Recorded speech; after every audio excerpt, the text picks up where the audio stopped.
Tom Hougaard, hedge fund trader. He worked as a chief market strategist at a brokerage company in London. He's a guest trader at the Which Way Today live trading room. He's a regular feature on CNN, CNBC and Bloomberg. Okay, hi Tom. Hi. So my first question is, you are known as a trader who's made some impressive profits throughout your career, but it's no secret that every market participant faces losses at this or that point. So my question is, what makes you pursue your goal if you have a losing trade? Well, having a losing trade is a little bit like betting on heads and tails in a coin flip game. At best, there will be a 50% chance that my trade will be profitable, which is why I insist in my speeches on people never guessing where the high is when they're long, and never guess where the low is when they're short. When I have a losing trade, and believe me, there are plenty of losing trades in my portfolio, I simply move on because I have the belief that the next trade, just like a coin flip, could be the winning trade. But when I have a winning trade, what makes me very different to the vast majority of traders is that I press my winners. That means that a lot of my trades will actually move into profit, and I will buy more, I will add to my position, and then it will move back again, and I'm forced to take a small loss or a break even. So it means that the really big winners that I have may only be about 10 out of every 100 trades. And then I will easily have 50% of my trades as losing trades, and then there'll be 40% that makes me a little bit after it's made me a lot.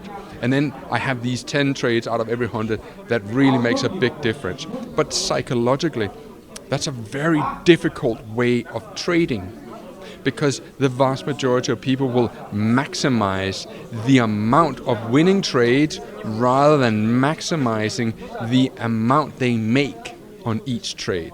So what that makes me is I'm a bit of a masochist when it comes to trading. I've learned to accept the pain of seeing good trades moving back into making me nothing. So talking about psychology that you mentioned, is it the main principle that is the difference between the novice and the professional trader? What are the main difference? Well, when you think about your question, technically, as in statistically, if there's a 50-50 chance that we could win or lose, then doesn't that mean by default that 50% of traders should be winning traders and 50% of traders should be losing traders? But the fact of the matter is that the vast majority in the 90% lose money over time in trading. So what you need to accept is that the odds are overwhelmingly against you, not from the market's point of view, but from a personal point of view. It's not the market that's the problem. You're the problem. And the problem that you have is that you think the wrong way. You need to think differently in order to become a good trader. And that means that you have to be kind of a Dr. Jekyll and Mr. Hyde.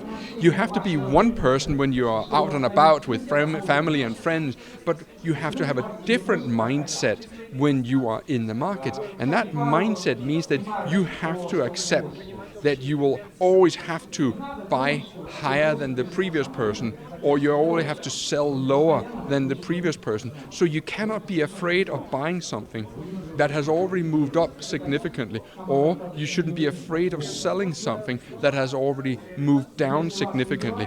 And that's where the vast majority of people go wrong. When the market has fallen a lot, they won't be looking to sell short. They'll be looking to buy because they think it's cheap. But the market doesn't operate with these principles of cheap or expensive. The market just has the prevailing price. But psychologically, that's very difficult for us to accept, because we're so brainwashed that we go to the supermarket and we see Pepsi-Cola costs X, but Coca-Cola is half price to Pepsi. So we all gravitate towards Coca-Cola because it's cheaper.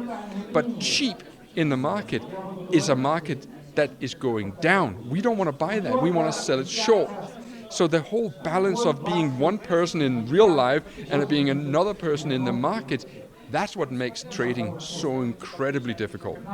So have you kept this trading strategy and trading approach throughout the years, and has your trading approach ever changed essentially? Oh, I was the worst. the problem with me was that I had plenty of money to trade with to begin with, and I lost it because I was thinking like everyone else. And at some point, and don't ask me, it wasn't one of those epiphanies. It wasn't like a Jesus moment where all of a sudden I realized. It was more a question of hard work and thinking, I can't keep doing this. I have to start thinking differently. I have to learn from my mistakes.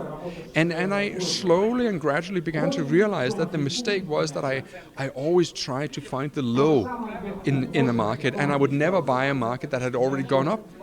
But actually, when I began to look at it and look at my own trades, I realized that was the way forward. So when the market is down, I illustrated a dollar-yen trade last month. The market had already fallen 300 points in an hour when I began to sell it. Not buying it, selling it. And it's difficult to sell something that has already gone down as much as it had. But that was the right thing to do, and it turned out to be the best trade of the month. But not an easy trade. My friend David Paul, who has mentored me a lot, he says that the hard trade is often the right trade. So what advice would you give to young Tom, to the young yourself, when you were making your first steps on the market? I would say study a lot harder before you start using your money in the market and get your mindset right. And the mindset, I would have said to him, don't start buying the market just because it's fallen 50 points. It can fall 50 points more. And don't be afraid of buying something that's already moved up 50 points. Does this mindset help you not only in trading but in your everyday life as well? Does it have any references to everyday life? No, I have just the same problems that every other person have, you know.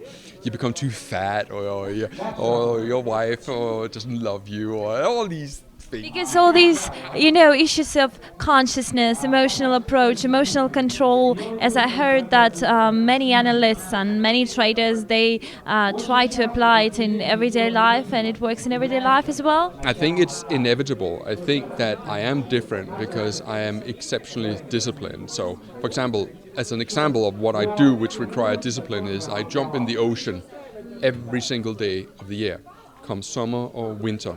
And in the summer it's easy, but in the winter it requires a little bit of persuasion. But here's the thing. Most people, when they trade, they think about the outcome. But success is not built on outcome. Success is built on process.